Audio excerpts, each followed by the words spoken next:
And just because his skin is steel doesn't mean he feels nothing.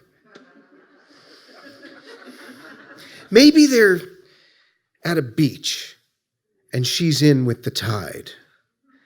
Or maybe they're at the tops of skyscrapers, a city between them, and all they can see is each other. Her with the curls that fall in a tangle over her shoulders and the dress that drapes her fins. Him with the earnestness of a logic board. Wherever it is they find each other, he has to believe in the possibility. Because if this isn't possible, what is? Maybe they have coffee or a drink. She's intelligent, passionate about the sea. He's funny. She touches his arm and there's a spark. Later, they're at his factory after hours. In the break room, he finds salt and a jug of water. They lay under his favorite socket. He's barrel-chested, cylinder limbs heated drunk with her coursing energy. She's an electrical drug. Her lips tap his circuit veins. He says, "I'd rust for you." She says, "You leave me breathless." Her grip is firm, his alloys green, her clamshell breasts. Maybe it's morning then, and they're still at the factory when the first shift comes in. Or maybe they woke early. They're already at the shore among schools of surfers. There's sand in his hinges. He feels unplugged. She says she has to go back. She says, "I wish you would come."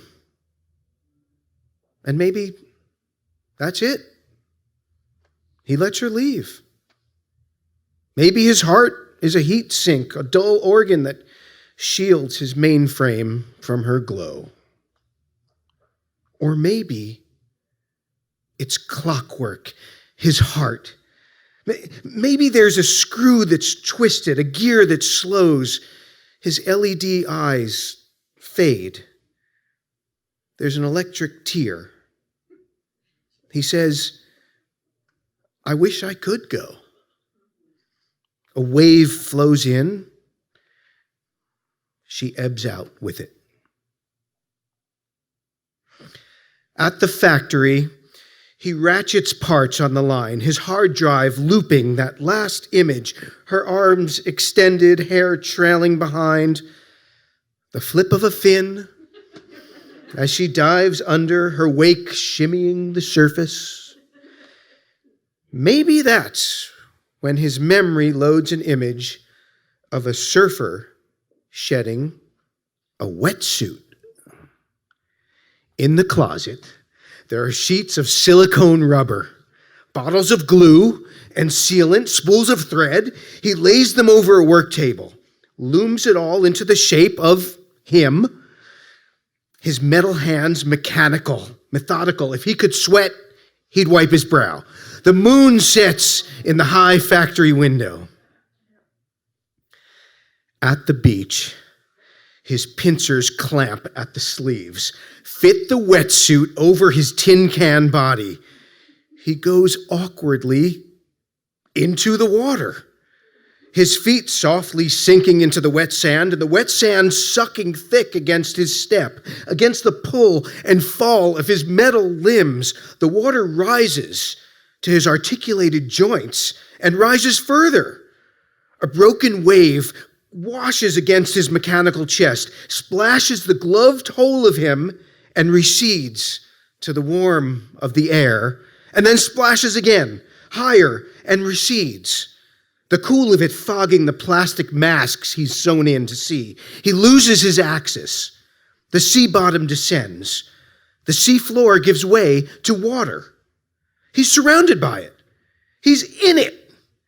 His metal body buoys, and for a moment, He floats, free, feels the surface as archived memory before realizing it's a feeling he was never meant to have felt.